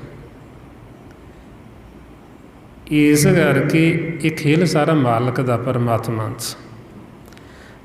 ਤਾਂ ਮਹਾਰਾਜ ਕਹਿੰਦੇ ਪ੍ਰਭ ਭਾਵੇ ਬਿਨ ਸਾਸ ਤੇ ਰਾਖੀ। ਵੀ ਜੇ ਉਹਨੂੰ ਭਾਉਂਦਾ ਨਾ ਤਾਂ ਉਹ ਬਿਨਾਂ ਸਵਾਸਾਂ ਤੋਂ ਹੀ ਰੱਖ ਲੈਂਦਾ, ਕੁਛ ਹੋਣ ਹੀ ਨਹੀਂ ਦਿੰਦਾ। ਕਿਉਂਕਿ ਉਹਨੇ ਪਹਿਲਾਂ ਜੇ ਸਵਾਸ ਰੋਕ ਲਿਓ, ਸਮਾਂ ਉੱਦਾਂ ਦਾ ਆ ਗਿਆ ਅਤੇ ਉਦੋਂ ਰੋਕ ਲਿਆ, ਉਹਨੂੰ ਘਰ ਬਿਠਾ ਲਿਆ, ਅਤੇ ਜਦੋਂ ਦੇਖਿਆ ਉਹ ਸਮਾਂ ਬਦਲ ਗਿਆ ਅਤੇ ਉਹ ਫਿਰ ਉਹਨੂੰ ਘਰੋਂ ਫਿਰ ਇੱਧਰ ਪ੍ਰਵੇਸ਼ ਕਰਾ ਦਿੱਤਾ ਸਰੀਰ ਦੇ ਵਿੱਚ, ਉਹ ਫਿਰ ਸਵਾਸ ਚੱਲ ਪਈ। ਇਸ ਵਾਸਤੇ ਫਿਰ ਆਪਾਂ ਨੂੰ ਸਤਿਗੁਰੂ ਸਮਝਾਉਂਦੇ ਵੀ ਇਹ ਤਾਂ ਇੱਕ ਖੇਲ ਹੈ, ਅਤੇ ਅਸੀਂ ਇਹ ਖੇਲ ਨੂੰ ਚੰਗੀ ਤਰ੍ਹਾਂ ਸਮਝ ਕੇ ਇਹ ਖੇਲ ਨੂੰ ਜਿੱਤਣਾ ਹੁੰਦਾ। ਬਈ ਸਾਡੇ ਕੋਲ ਜਿਹੜਾ ਇਹ ਸਮਾਂ ਮਿਲਿਆ ਸਾਨੂੰ ਮਾਨਸ ਜਾਮੇ ਵਿੱਚ, ਇਹ ਸਵਾਸ ਸਾਨੂੰ ਦਿੱਤੇ ਜਾ ਰਹੇ, ਇਹ ਬੜੇ ਕੀਮਤੀ ਨੇ, ਬੜੇ ਮੁੱਲੇ ਨੇ। ਦੇਖੋ ਹੁਣ ਮਾਲਕ ਆਪਾਂ ਨੂੰ ਸਵਾਸ ਦੇ ਰਿਹਾ, ਆਪਾਂ ਨੂੰ ਇਹਦੀ ਕੋਈ ਕਦਰ ਨਹੀਂ ਹੈ। ਅਤੇ ਜਦੋਂ ਹੁਣ ਆ ਥੋੜ੍ਹਾ ਜਿਹਾ ਜੀਵ ਨੂੰ ਤਕਲੀਫ ਹੁੰਦੀ ਹੈ, ਕਹਿੰਦੇ ਆਕਸੀਜਨ ਘੱਟ ਗਈ, ਅਤੇ ਉਹ ਕਿੰਨੇ ਪੈਸੇ ਲੱਗਦੇ ਨੇ, ਪਹਿਲਾਂ ਤਾਂ ਉਹ ਮਿਲਦੀ ਹੋਈ ਨਹੀਂ, ਅਤੇ ਆਪਾਂ ਨੂੰ ਮਾਲਕ ਦੇ ਰਿਹਾ, ਸਾਨੂੰ ਇਹਦੀ ਕਦਰ ਹੀ ਨਹੀਂ ਹੈ। ਤਾਂ ਮਹਾਰਾਜ ਕਹਿੰਦੇ ਵੀ ਇਹ ਇੰਨਾ ਵਡਮੁੱਲਾ ਧਨ ਹੈ, ਕੀਮਤੀ, ਸਾਨੂੰ ਸਵਾਸਾਂ ਦਾ ਮਿਲਿਆ। ਅਸੀਂ ਸਾਰੇ ਸੰਸਾਰ ਦੀ ਧਨ ਦੌਲਤ ਇਕੱਠੀ ਕਰ ਲਈਏ ਅਤੇ ਆਖੀਏ ਨਾ ਡਾਕਟਰਾਂ ਨੂੰ ਵੀ ਇੱਕ ਸਾਹ ਦੇ ਦਿਓ ਸਾਨੂੰ ਜੀ, ਉਹ ਨਹੀਂ ਦੇ ਸਕਦੇ, ਕਿਉਂਕਿ ਉਹਨਾਂ ਦੇ ਵੱਸ ਨਹੀਂ ਹੈ।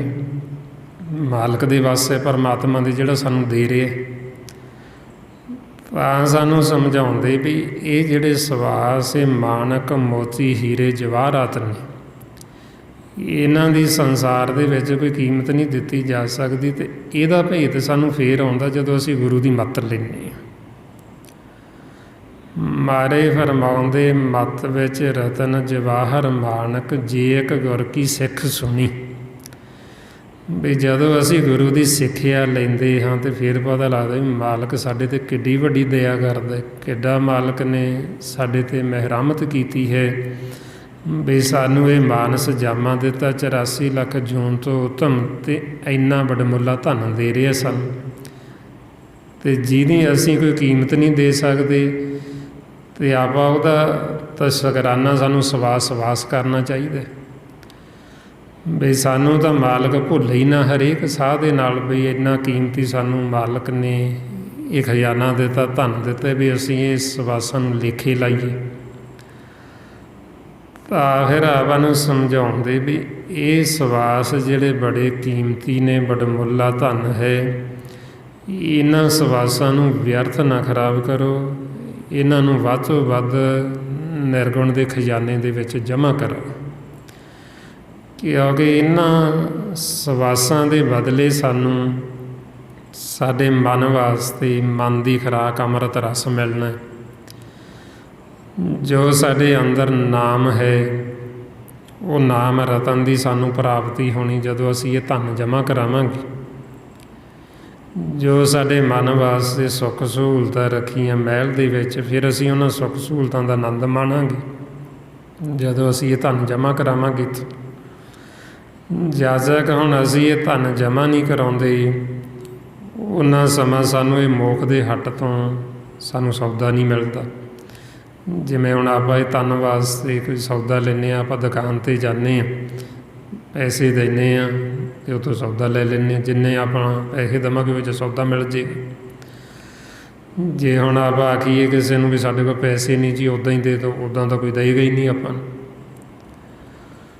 ਇਸ ਵਾਸਤੇ ਫਿਰ ਇਸੇ ਤਰ੍ਹਾਂ ਹੀ ਉਹ ਹਰੀ ਦਾ ਹੱਟ ਹੈ, ਜਿਹਨੂੰ ਮੋਖ ਦਾ ਹੱਟ ਕਹਿੰਦੇ, 10ਵਾਂ ਦਵਾਰ, ਜਿੱਥੋਂ ਸਾਨੂੰ ਮਨ ਵਾਸਤੇ ਸੌਦਾ ਮਿਲਣਾ ਹੈ, ਸਾਡੇ ਮਨ ਵਾਸਤੇ ਸੁੱਖ, ਮਨ ਦੀ ਸ਼ਾਂਤੀ, ਮਨ ਵਾਸਤੇ ਆਨੰਦ, ਮਨ ਦੀ ਖੁਰਾਕ ਅੰਮ੍ਰਿਤ ਰਸ, ਇਹ ਸਾਰਾ ਕੁਛ ਉਹ 10ਵੇਂ ਦਵਾਰ ਦੇ ਵਿੱਚ ਪਿਆ। ਅਤੇ ਜਦ ਤੱਕ ਹੁਣ ਅਸੀਂ ਇਹ ਧਨ ਜਮ੍ਹਾਂ ਨਹੀਂ ਕਰਾਵਾਂਗੇ, ਸਾਨੂੰ ਉੱਥੋਂ ਸੌਦਾ ਨਹੀਂ ਮਿਲੇਗਾ। ਮਹਾਰਾਜ ਕਹਿੰਦੇ, ਬਿਨ ਦਮ ਕੇ ਸੌਦਾ ਨਹੀਂ ਹਾਟ, ਬਿਨ ਬੋਹਿਤ ਸਾਗਰ ਨਹੀਂ ਬਾਟ, ਬਿਨ ਗੁਰ ਸੇਵੇ ਘਾਟੇ ਘਾਟ। ਬਈ ਜਦ ਤੱਕ ਅਸੀਂ ਇਹ ਧਨ ਜਮ੍ਹਾਂ ਨਹੀਂ ਕਰਾਵਾਂਗੇ, ਸਾਨੂੰ ਉਹ ਹੱਟ ਤੋਂ ਸੌਦਾ ਨਹੀਂ ਮਿਲੇਗਾ। ਅਤੇ ਜਿਵੇਂ ਬੋਹਿਤ ਤੋਂ ਬਿਨਾਂ ਅਸੀਂ ਸਾਗਰ ਨੂੰ ਪਾਰ ਨਹੀਂ ਕਰ ਸਕਦੇ, ਇਸੇ ਤਰ੍ਹਾਂ ਹੀ ਜਦ ਤੱਕ ਅਸੀਂ ਸਿਮਰਨ ਨਹੀਂ ਕਰਦੇ, ਮਹਾਰਾਜ ਕਹਿੰਦੇ ਸਾਨੂੰ ਘਾਟਾ ਹੀ ਘਾਟਾ, ਕਿਉਂਕਿ ਅਸੀਂ ਇਹ ਕੀਮਤੀ ਧਨ ਵਿਅਰਥ ਹੀ ਬਰਬਾਦ ਕਰੀ ਜਾਂਦੇ ਹਾਂ, ਖਰਚ ਕੀਤੀ ਜਾਂਦੇ ਹਾਂ, ਚਿੰਤਾ ਫਿਕਰਾਵਾਂ ਦੇ ਵਿੱਚ, ਵੈਰ ਵਿਰੋਧ ਦੇ ਵਿੱਚ, ਨਿੰਦਿਆ ਚੁਗਲੀ ਵਿੱਚ, ਹਉਮੈ ਹੰਕਾਰ ਦੇ ਵਿੱਚ, ਸਹਿੰਸੇ ਫਿਕਰ ਚਿੰਤਾਵਾਂ ਦੇ ਵਿੱਚ, ਇਹ ਸਾਰਾ ਧਨ ਸਾਡਾ ਬਰਬਾਦ ਹੋ ਰਿਹਾ। ਅਤੇ ਆਪਾਂ ਨੂੰ ਕਹਿੰਦੇ ਵੀ ਇਹ ਧਨ ਨੂੰ ਵਿਅਰਥ ਨਾ ਬਰਬਾਦ ਹੋਣ ਦਿਓ, ਇਸ ਤਰ੍ਹਾਂ ਤੁਸੀਂ ਇਹ ਧਨ ਨੂੰ ਸਾਂਭੋ। ਜਿਵੇਂ ਹੁਣ ਆਪਾਂ ਸੰਸਾਰ ਦਾ ਧਨ ਜੀਵ ਇਕੱਠਾ ਕਰਦੇ, ਉਹ ਕਹਿੰਦਾ ਵੀ ਵਿਅਰਥ ਨਾ ਖਰਚ ਕਰੋ, ਵੀ ਕੁਛ ਨਾ ਕੁਛ ਸਾਂਭ ਕੇ ਰੱਖੋ, ਵੀ ਤਾਂ ਕਿ ਪਤਾ ਨਹੀਂ ਹੁੰਦਾ ਵੀ ਕਿਤੇ ਕੋਈ ਅਖਿਆਈ ਆ ਜੇ, ਕੋਈ ਸਰੀਰ ਨੂੰ ਬਿਮਾਰੀ ਲੱਗ ਜੇ, ਵੀ ਔਖੇ ਸਮੇਂ ਕੰਮ ਆਓ। ਹੁਣ ਇਸੇ ਤਰ੍ਹਾਂ ਹੀ ਸਾਡੇ ਮਨ ਵਾਸਤੇ, ਜੇ ਅਸੀਂ ਹੁਣ ਇਹ ਧਨ ਜਮ੍ਹਾਂ ਕਰਾਇਆ ਹੋਏਗਾ ਅਤੇ ਸਾਨੂੰ ਅੰਤ ਸਮੇਂ ਕੰਮ ਆਉਣਾ। ਜੇ ਹੁਣ ਅਸੀਂ ਜਮ੍ਹਾਂ ਹੀ ਨਹੀਂ ਕਰਾਇਆ ਅਤੇ ਫਿਰ ਅਸੀਂ ਵਰਤਾਂਗੇ ਕੀ? ਜਿਵੇਂ ਮਹਾਰਾਜ ਕਹਿੰਦੇ, ਹੁਣ ਬੱਤਰ ਸੀ, ਹੁਣ ਵੇਲਾ ਸੀ। ਜੇ ਹੁਣ ਤੁਸੀਂ ਨਹੀਂ ਇਹ ਕਮਾਈ ਕਰੋਗੇ ਅਤੇ ਫਿਰ ਅੱਗੇ ਭੁੱਖੇ ਤੁਸੀਂ ਖਾਓਗੇ ਕੀ? ਹੁਣ ਵੱਤੇ ਹਰ ਨਾਮ ਨਾ ਬੀਜਿਓ, ਅੱਗੇ ਭੁੱਖਾ ਕਿਆ ਖਾਈ। ਵੀ ਹੁਣ ਬੱਤਰ ਸੀ, ਹੁਣ ਵੇਲਾ ਸੀ, ਹੁਣ ਸਮਾਂ ਸੀ, ਹੁਣ ਮੌਕਾ ਸੀ, ਅਤੇ ਉਹ ਬੱਤਰ ਨਿਘਾ ਲਈ, ਸਮਾਂ ਨਿਘਾ ਲਿਆ, ਕਿਉਂਕਿ ਹੋਰ ਕੋਈ ਰੁੱਤ ਨਹੀਂ ਹੈ, ਇਹ ਮਾਨਸ ਜਾਮਾ ਹੀ ਹੈ। ਜੇ ਅਸੀਂ ਆਖੀਏ ਵੀ ਹੁਣ ਅਸੀਂ ਇੱਥੇ ਦੁਖੀ ਹਾਂ ਜੀ, ਵੀ ਕਈ ਜੀਵ ਜਿਵੇਂ ਕਹਿੰਦੇ ਸਾਨੂੰ ਤਾਂ ਮੌਤ ਹੀ ਆ ਜੀ, ਉਹ ਮੌਤ ਆ ਗਈ ਫਿਰ ਕਹਿੰਦਾ ਅੱਗੇ ਸੁਖੀ ਹੋ ਜਾਣਾ।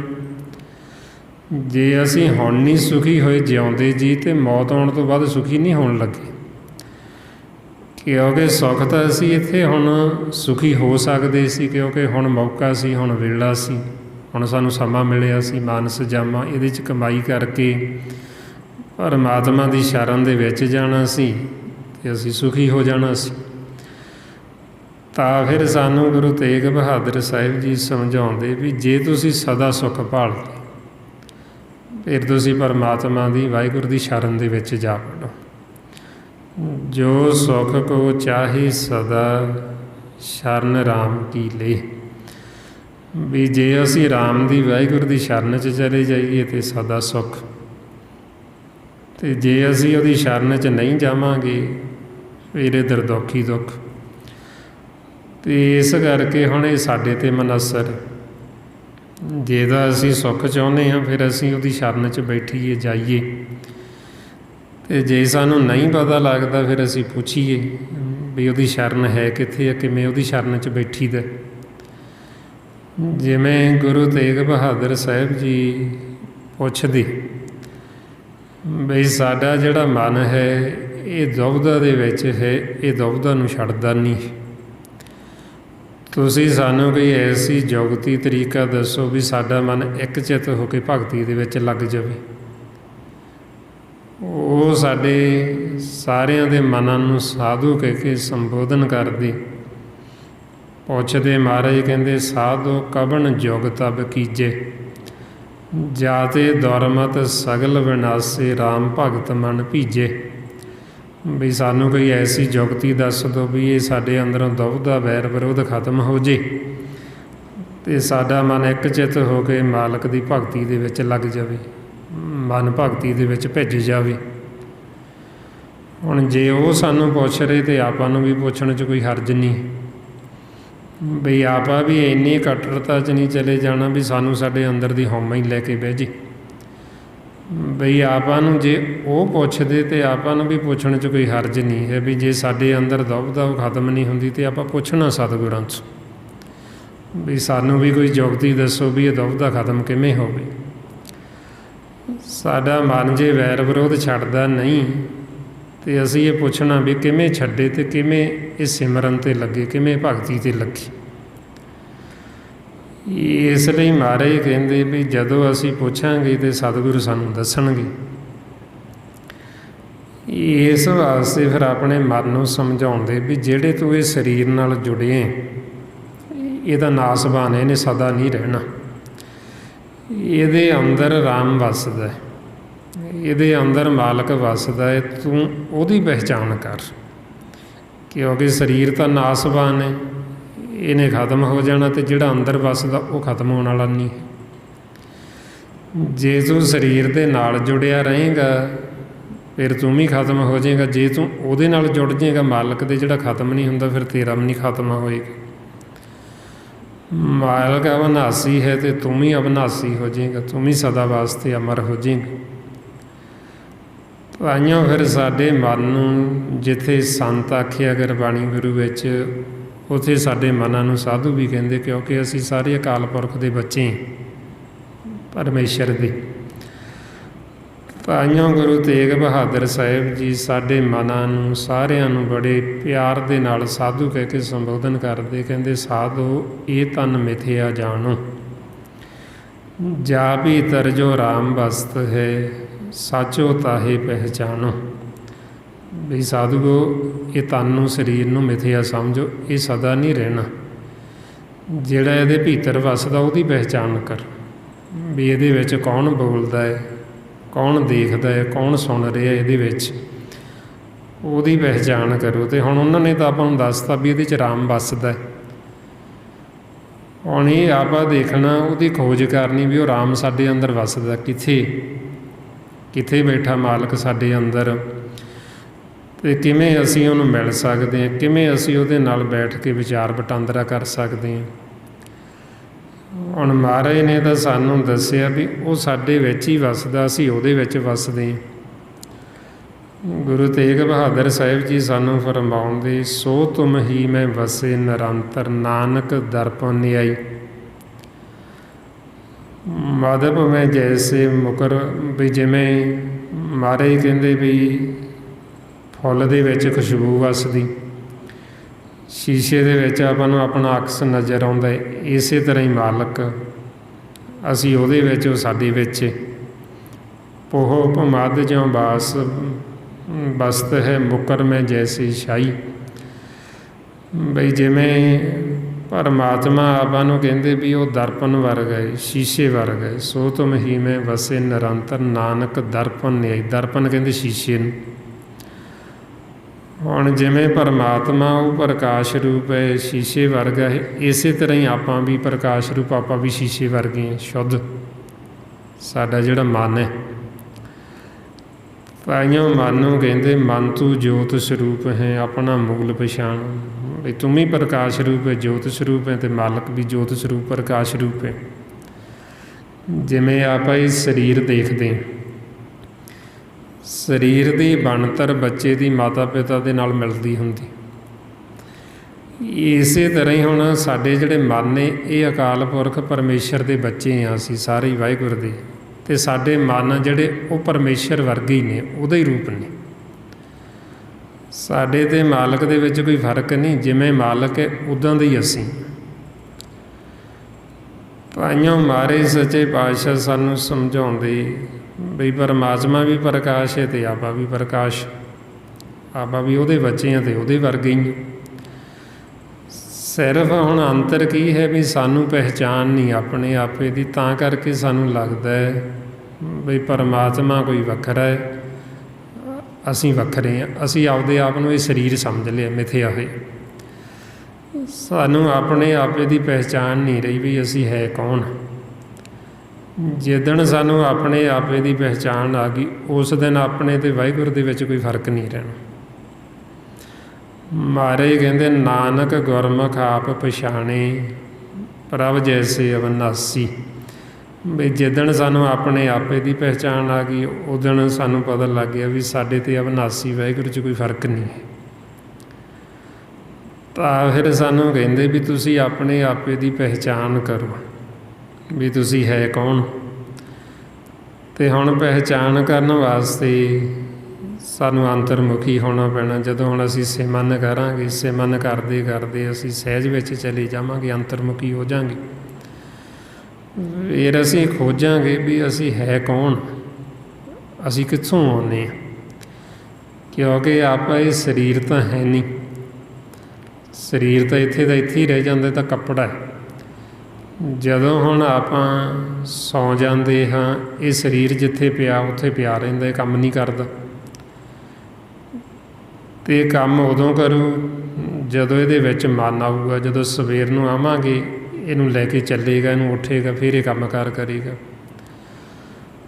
ਇਸ ਕਰਕੇ ਆਪਾਂ ਇਹ ਸਰੀਰ ਨਹੀਂ, ਆਪਾਂ ਉਹ ਹਾਂ ਜਿਹੜਾ ਇਹ ਸਰੀਰ ਨੂੰ ਲੈ ਕੇ ਚੱਲ ਰਿਹਾ, ਜਿਹੜਾ ਜਦੋਂ ਸਵੇਰੇ ਆਉਂਦਾ ਹੈ ਅਤੇ ਇਹਨੂੰ ਲੈ ਕੇ ਤੁਰ ਪੈਂਦਾ। ਜਦੋਂ ਰਾਤ ਨੂੰ ਇਹ ਦੇਹ ਤੋਂ ਵੱਖ ਹੋ ਜਾਂਦਾ, ਇਹ ਦੇਹ ਚੱਲਦੀ ਨਹੀਂ ਫਿਰ, ਕਿਉਂਕਿ ਇਹਨੂੰ ਜਿਹੜਾ ਚਲਾਉਣ ਵਾਲਾ ਸੀ ਉਹ ਇਹ ਤੋਂ ਚਲਾ ਗਿਆ, ਨਿਕਲ ਗਿਆ ਇਹਦੇ ਵਿੱਚ। ਜਿਵੇਂ ਸਮਝ ਲਓ ਵੀ ਗੱਡੀ ਹੁੰਦੀ ਹੈ, ਗੱਡੀ ਆਪਦੇ ਆਪ ਤਾਂ ਚੱਲੇਗੀ ਨਹੀਂ, ਉਹਦੇ ਵਿੱਚ ਡਰਾਈਵਰ ਆਏਗਾ, ਬੈਠੇਗਾ ਅਤੇ ਉਹ ਗੱਡੀ ਨੂੰ ਲੈ ਕੇ ਤੁਰ ਲਏਗਾ, ਚੱਲ ਪਏਗੀ।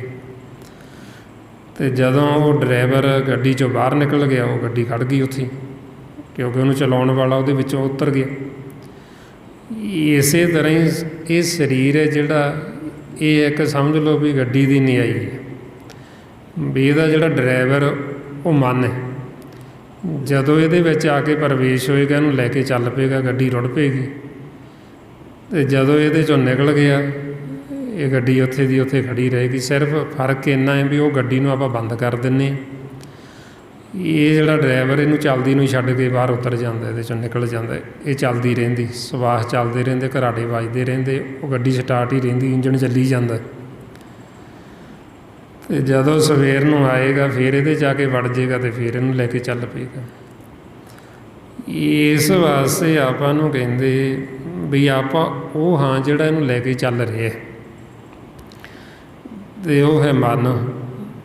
ਉਹ ਮਨ ਹੈ ਫਿਰ ਜੋਤ ਸਰੂਪ, ਪ੍ਰਕਾਸ਼ ਰੂਪ। ਜਿੱਦਣ ਸਾਨੂੰ ਉਹਦੀ ਪਹਿਚਾਣ ਆ ਗਈ, ਫਿਰ ਸਾਨੂੰ ਪਤਾ ਲੱਗਦਾ ਵੀ ਸਾਡੇ ਅਤੇ ਮਾਲਕ ਦੇ ਵਿੱਚ ਕੋਈ ਫਰਕ ਨਹੀਂ ਹੈ। ਹੁਣ ਉਹਦੀ ਪਹਿਚਾਣ ਕਰਨ ਵਾਸਤੇ ਫਿਰ ਜਦੋਂ ਆਪਾਂ ਖੋਜ ਕਰਾਂਗੇ ਇਹਦੀ ਮਨ ਦੀ, ਵੀ ਜਦੋਂ ਇਹ ਸਰੀਰ ਨੂੰ ਛੱਡਦੇ ਹਾਂ ਵੀ ਮਨ ਗਾਂ ਜਾਂਦਾ ਕਿੱਥੇ ਹੈ। ਫਿਰ ਤਾਈਓ ਮਹਾਰਾਜ ਕਹਿੰਦੇ ਇਸ ਮਨ ਕੋ ਕੋਈ ਖੋਜੋ ਭਾਈ, ਤਨ ਛੂਟੇ ਮਨ ਕਹਾਂ ਸਮਾਈ। ਵੀ ਇਹ ਮਨ ਦੀ ਖੋਜ ਕਰੋ, ਜਦੋਂ ਇਹ ਤਨ ਨੂੰ ਛੱਡਦਾ ਹੈ ਅਤੇ ਮਨ ਜਾ ਕੇ ਸਮਾਉਂਦਾ ਕਿੱਥੇ ਹੈ, ਜਾਂਦਾ ਕਿੱਥੇ ਹੈਗਾ, ਕਿੱਥੇ ਜਾਂਦਾ ਹੈ, ਕਿੱਥੋਂ ਆਉਂਦਾ। ਫਿਰ ਇਹ ਹੁਣ ਆਪਾਂ ਖੋਜ ਕਰਨੀ। ਅਤੇ ਜਿਨ੍ਹਾਂ ਗੁਰਮੁਖਾਂ ਨੇ ਖੋਜ ਕੀਤੀ, ਫਿਰ ਉਹਨਾਂ ਨੇ ਆਪਾਂ ਨੂੰ ਦੱਸਿਆ ਗੁਰਬਾਣੀ ਗੁਰੂ ਵਿੱਚ। ਗੁਰੂ ਸਾਹਿਬਾਨਾਂ ਨੇ, ਭਗਤਾਂ ਨੇ, ਸੰਤਾਂ ਸਾਧੂਆਂ ਨੇ, ਗੁਰਸਿੱਖਾਂ ਨੇ, ਉਹਨਾਂ ਨੇ ਫਿਰ ਸਾਰਾ ਇਹ ਖੇਲ ਸਾਨੂੰ ਸਮਝਾਇਆ। ਜਦੋਂ ਉਹਨਾਂ ਨੇ ਦੇਖਿਆ ਵੀ ਮਨ ਕਿੱਥੇ ਜਾਂਦਾ, ਕਿੱਥੋਂ ਆਉਂਦਾ, ਕਿਹੜੇ ਰਸਤੇ ਜਾਂਦਾ, ਕਿਹੜੇ ਰਸਤੇ ਵਾਪਸ ਆਉਂਦਾ, ਰਸਤੇ ਵਿੱਚ ਕੀ ਕੀ ਨਿਸ਼ਾਨੀਆਂ ਪ੍ਰਗਟ ਹੁੰਦੀਆਂ, ਕੀ ਕੁਝ ਆਉਂਦਾ ਰਸਤੇ 'ਚ, ਉਹ ਸਾਰਾ ਸਾਨੂੰ ਦੱਸੀ ਜਾਂਦੀ। ਹੁਣ ਇਹ ਸਾਨੂੰ ਭੇਤ ਫੇਰ ਆਏਗਾ ਜੇ ਹੁਣ ਸਾਡਾ ਮਨ ਜਾਗੇਗਾ, ਅਤੇ ਜਾਗਣ ਵਾਸਤੇ ਹੁਣ ਇਹ ਸਿਮਰਨ ਹੈ। ਜਦੋਂ ਅਸੀਂ ਸਿਮਰਨ ਕਰਾਂਗੇ ਫਿਰ ਇਹ ਜਾਗੇਗਾ, ਨਹੀਂ ਤਾਂ ਜਾਗਦਾ ਨਹੀਂ ਮਨ। ਤਾਈਓ ਸਾਨੂੰ ਗੁਰੂ ਤੇਗ ਬਹਾਦਰ ਸਾਹਿਬ ਜੀ ਸਮਝਾਉਂਦੇ ਵੀ ਮਨਮੁਖ ਤਾਂ ਇੱਧਰ ਸਾਰੀ ਉਮਰ ਸੁੱਤਾ ਰਹਿੰਦਾ, ਉਦੋਂ ਜਾਗਦਾ ਜਦੋਂ ਇਹਦਾ ਦਿੱਤਾ ਹੋਇਆ ਸਮਾਂ ਖਤਮ ਹੁੰਦਾ, ਅਤੇ ਉਹ ਵੀ ਸਿਰ 'ਚ ਆ ਕੇ ਜੰਮ ਡੰਡਾ ਮਾਰਦੇ ਫਿਰ ਜਾਗਦਾ। ਅਤੇ ਉਦੋਂ ਪੁੱਛਦਾ ਵੀ ਮੈਂ ਕਿੱਥੇ ਹਾਂ, ਅਤੇ ਉਦੋਂ ਇਹਦਾ ਸਮਾਂ ਬੀਤ ਚੁੱਕਿਆ ਹੁੰਦਾ, ਫਿਰ ਜਾ ਮੈਨੂੰ ਛੱਡਦੇ ਹੀ ਨਹੀਂ, ਜਦ ਤੱਕ ਸਜ਼ਾ ਦੇ ਕੇ ਦੂਸਰੀ ਜੂਨ 'ਚ ਨਹੀਂ ਪਾ ਦਿੰਦੀ। ਇਸ ਲਈ ਮਹਾਰਾਜ ਫਰਮਾਉਂਦੇ, ਜਮ ਕੋ ਡੰਡ ਪੜਿਓ ਸਿਰ ਉੱਪਰ ਤਬ ਸੋਭਤ ਹੈ ਜਾਗਿਓ, ਕਹਾਂ ਹੋ ਤਬ ਕੇ ਪਛਤਾਏ ਛੂਟਤ ਨਹੀਂ ਭਾਗਿਓ। ਉਦੋਂ ਪਛਤਾਉਂਦਾ ਅਤੇ ਉਦੋਂ ਛੁੱਟ ਨਹੀਂ ਸਕਦਾ। ਉਦੋਂ ਇਹਨੂੰ ਪਤਾ ਲੱਗਦਾ ਵੀ ਇਹ ਮੈਂ ਸੁਪਨਾ ਦੇਖਦਾ ਸੀ, ਵੀ ਮੈਂ ਸੁੱਤਾ ਪਿਆ ਸੀ, ਅਤੇ ਇਹ ਜਾਗਦੇ ਜਿਹੜਾ ਇਹ ਸੁਪਨਾ ਸੀ, ਅਤੇ ਮੈਂ ਸੁਪਨਾ ਦੇਖ ਰਿਹਾ ਸੀ। ਅਤੇ ਮਹਾਰਾਜ ਕਹਿੰਦੇ ਵੀ ਉਦੋਂ ਜਾਗਣ ਦਾ ਕੋਈ ਫਾਇਦਾ ਨਹੀਂ, ਕਿਉਂਕਿ ਸਮਾਂ ਹੀ ਬੀਤ ਗਿਆ, ਵਾਰੀ ਲੰਘ ਗਈ। ਅਤੇ ਹੁਣ ਕਹਿੰਦੇ ਵੀ ਸਮਾਂ ਹੈਗਾ, ਹੁਣ ਸਮਾਂ ਰਹਿੰਦੇ ਰਹਿੰਦੇ ਜਾਗ ਪਓ। ਮਨ ਨੂੰ ਸਮਝਾਉਂਦੇ ਵੀ ਤੂੰ ਕਿਉਂ ਗਾਫਲ ਹੋ ਕੇ ਸੁੱਤਾ ਪਿਆ ਭਰਮ ਦੇ ਵਿੱਚ, ਜਿਹਨੂੰ ਤੂੰ ਆਪਦਾ ਸਮਝਦਾ ਨਾ, ਇਹ ਸਰੀਰ ਵੀ ਤੇਰਾ ਨਹੀਂ ਹੈ। ਆਪਦਾ ਹੋਰ ਬਹੁਤ ਕੁਝ ਸਮਝਦੇ ਆ ਨਾ ਆਪਦਾ, ਵੀ ਜਿਵੇਂ ਜੀਵ ਕਹਿੰਦਾ ਹੈ ਵੀ ਇਹ ਸਰੀਰ ਮੇਰਾ, ਇਹ ਪਰਿਵਾਰ ਮੇਰਾ, ਇਹ ਘਰ ਮੇਰਾ, ਇਹ ਜ਼ਮੀਨ ਜਾਇਦਾਦ ਮੇਰੀ। ਮਹਾਰਾਜ ਕਹਿੰਦੇ ਤੇਰਾ ਤਾਂ ਇਹ ਸਰੀਰ ਨਹੀਂ ਹੈ, ਹੋਰ ਤਾਂ ਤੇਰਾ ਹੋਣਾ ਕੀ ਹੈ ਅੱਗੇ। ਇਸ ਲਈ ਕਹਿੰਦੇ ਵੀ ਤੂੰ ਸੁੱਤਾ ਨਾ ਰਹਿ, ਜਾਗ। ਜਿਹੜਾ ਇਹ ਤੈਨੂੰ ਸਰੀਰ ਮਿਲਿਆ ਇਹ ਵੀ ਤੇਰੇ ਨਾਲ ਨਹੀਂ ਜਾਣਾ, ਇਹ ਵੀ ਇੱਥੇ ਦਾ ਇੱਥੇ ਹੀ ਰਹਿ ਜਾਣਾ। ਮਹਾਰਾਜ ਫਰਮਾਉਂਦੇ, ਜਾਗ ਲਿਹੋ ਰੇ ਮਨਾ ਜਾਗ ਲਿਹੋ, ਕਹਾਂ ਗਾਫਲ ਸੋਇਆ, ਜੋ ਤਨ ਉਪਜਿਆ ਸੰਗ ਹੀ ਸੋ ਭੀ ਸੰਗ ਨਾ ਹੋਇਆ। ਵੀ ਜਿਹੜਾ ਤੈਨੂੰ ਇਹ ਸਰੀਰ ਮਿਲਿਆ ਇਹਨੇ ਵੀ ਤੇਰਾ ਸੰਗ ਨਹੀਂ ਦੇਣਾ, ਇਹਨੇ ਵੀ ਇੱਥੇ ਹੀ ਰਹਿ ਜਾਣਾ, ਅਤੇ ਹੋਰ ਤਾਂ ਤੂੰ ਇੱਥੋਂ ਨਾਲ ਲੈ ਕੇ ਕੀ ਜਾਣਾ, ਜਦੋਂ ਸਰੀਰ ਹੀ ਇੱਥੇ ਰਹਿ ਗਿਆ ਅਤੇ ਬਾਕੀ ਤਾਂ ਸਾਰਾ ਕੁਛ ਦੂਰ ਹੈ ਸਰੀਰ ਤੋਂ। ਇਸ ਵਾਸਤੇ ਫਿਰ ਆਪਾਂ ਨੂੰ ਸਮਝਾਉਂਦੇ ਮਨ ਨੂੰ ਵੀ ਤੇਰੇ ਨਾਲ ਜਾਣਾ ਹੈ ਨਾਮ ਨੇ, ਬਈ ਤੂੰ ਮਾਲਕ ਦੀ ਸ਼ਰਨ ਦੇ ਵਿੱਚ ਆ, ਅਤੇ ਤੂੰ ਬੇਨਤੀ ਕਰ, ਜੋਦੜੀ ਕਰ। ਹੁਣ ਇਹ ਜਿਹੜਾ ਆਪਾਂ ਸਿਮਰਨ ਕਰਦੇ, ਇਹ ਆਪਾਂ ਬੇਨਤੀਆਂ ਕਰਦੇ ਮਾਲਕ। ਤਾਈਓ ਗੁਰੂ ਤੇਗ ਬਹਾਦਰ ਸਾਹਿਬ ਜੀ ਮਾਲਕ ਨੂੰ ਬੇਨਤੀ ਕਰਦੇ ਵੀ ਸਾਡੀ ਇੱਜ਼ਤ ਪੱਤ ਰੱਖ ਲੈ, ਹਰ ਜੂ ਰਾਖ ਲਿਹੋ ਪਤ ਮੇਰੀ, ਜਮ ਕੋ ਤਰਾਸ ਭਇਓ ਅੰਤਰ ਸ਼ਰਨ ਗਹੀ ਕਿਰਪਾ ਨਿਧ ਤੇਰੀ। ਵੀ ਅਸੀਂ ਹੁਣ ਤੇਰੀ ਸ਼ਰਨ ਦੇ ਵਿੱਚ ਆਏ ਹਾਂ, ਸਾਡੀ ਇੱਜ਼ਤ ਪੱਤ ਰੱਖ ਲੈ, ਸਾਨੂੰ ਇਹਨਾਂ ਜਮਾਂ ਤੋਂ ਬਚਾ ਲੈ। ਅਤੇ ਜਦੋਂ ਅਸੀਂ ਉਹਦੀ ਸ਼ਰਨ 'ਚ ਚਲੇ ਗਏ ਅਤੇ ਉਹ ਸਾਨੂੰ ਤੱਤੀ ਬਾਹ ਨਹੀਂ ਲੱਗਣ ਦਿੰਦਾ। ਹੁਣ ਸ਼ਰਨ ਦੇ ਵਿੱਚ ਮਨ ਫੇਰ ਜਾਂਦਾ ਹੈ, ਜੇ ਸਿਮਰਨ ਕਰੇਗਾ ਤਾਂ ਇਹਨੂੰ ਗਿਆਨ ਹੋਏਗਾ, ਫਿਰ ਹੀ ਇਹ ਸ਼ਰਨ 'ਚ ਬੈਠੇਗਾ। ਜਦ ਤੱਕ ਹੁਣ ਅਸੀਂ ਸਿਮਰਨ ਨਹੀਂ ਕਰਦੇ, ਸਾਨੂੰ ਗਿਆਨ ਨਹੀਂ, ਗੁਰੂ ਦੀ ਮੱਤ ਨਹੀਂ ਲੈਂਦੇ, ਸਾਨੂੰ ਤਾਂ ਇਹ ਨਹੀਂ ਪਤਾ ਵੀ ਸ਼ਰਨ ਹੈ ਕੀ ਹੈ, ਕਿੱਥੇ ਹੈ ਸ਼ਰਨ। ਇੱਧਰ ਜਦੋਂ ਅਸੀਂ ਵਿਚਾਰਾਂ 'ਚ ਹੁੰਦੇ, ਆਪਦੀ ਮੱਤ ਦੁਆਰਾ ਚੱਲਦੇ ਹਾਂ, ਅਸੀਂ ਸ਼ਰਨ 'ਚ ਨਹੀਂ ਹੈ। ਸ਼ਰਨ ਦੇ ਵਿੱਚ ਸਾਡਾ ਮਨ ਉਦੋਂ ਬਹਿੰਦਾ ਹੈ ਜਦੋਂ ਅਸੀਂ ਸਿਮਰਨ ਅਭਿਆਸ ਕਰਦੇ ਕਰਦੇ ਸਹਿਜ ਆ ਜਾਂਦੇ, ਵਿਚਾਰਾਂ ਤੋਂ ਬਿਲਕੁਲ ਮਨ ਨੂੰ ਰਹਿਤ ਕਰ ਦਿੰਦੇ। ਜਦੋਂ ਸਾਡਾ ਮਨ ਸਹਿਜ ਦੇ ਵਿੱਚ ਆ ਕੇ ਬੈਠ ਗਿਆ, ਉਦੋਂ ਕਹਿੰਦੇ ਇਹ ਸ਼ਰਨ ਦੇ ਵਿੱਚ ਬੈਠ ਗਿਆ। ਅਤੇ ਜਦੋਂ ਅਸੀਂ ਵਿਚਾਰਾਂ ਤੋਂ ਮਨ ਨੂੰ ਰਹਿਤ ਕਰ ਦਿੰਦੇ, ਫਿਰ ਮਾਲਕ ਦੀ ਸ਼ਰਨ ਹੀ ਬਚਦੀ ਹੈ। ਫਿਰ ਤਾਂ ਅਸੀਂ ਸ਼ਰਨ 'ਚ ਬੈਠੇ ਹਾਂ, ਅਤੇ ਸ਼ਰਨ ਦੇ ਵਿੱਚ ਬੈਠਿਆਂ ਨੂੰ ਫਿਰ ਸਾਨੂੰ ਉੱਥੇ ਕਾਲ ਦੀ ਤੱਤੀ ਬਾਹ ਨਹੀਂ ਲੱਗਦੀ। ਮਹਾਰਾਜ ਕਹਿੰਦੇ ਤਾਤੀ ਬਾਉ ਨਾ ਲੱਗੇ ਪਾਰ ਬ੍ਰਹਮ ਸ਼ਰਨਾਈ, ਚੌਗਿਰਦ ਹਮਾਰੇ ਰਾਮ ਕਰ ਦੁੱਖ ਲਗੇ ਨਾ ਭਾਈ। ਵੀ ਅਸੀਂ ਸ਼ਰਨ 'ਚ ਬਹਿ ਗਏ ਅਤੇ ਉੱਥੇ ਦੁੱਖ ਨਹੀਂ, ਇਹ ਕਾਲ ਥੱਲੇ ਰਹਿ ਗਿਆ, ਅਤੇ ਆਪਾਂ ਮਾਲਕ ਦੀ ਸ਼ਰਨ 'ਚ ਬੈਠ ਗਏ।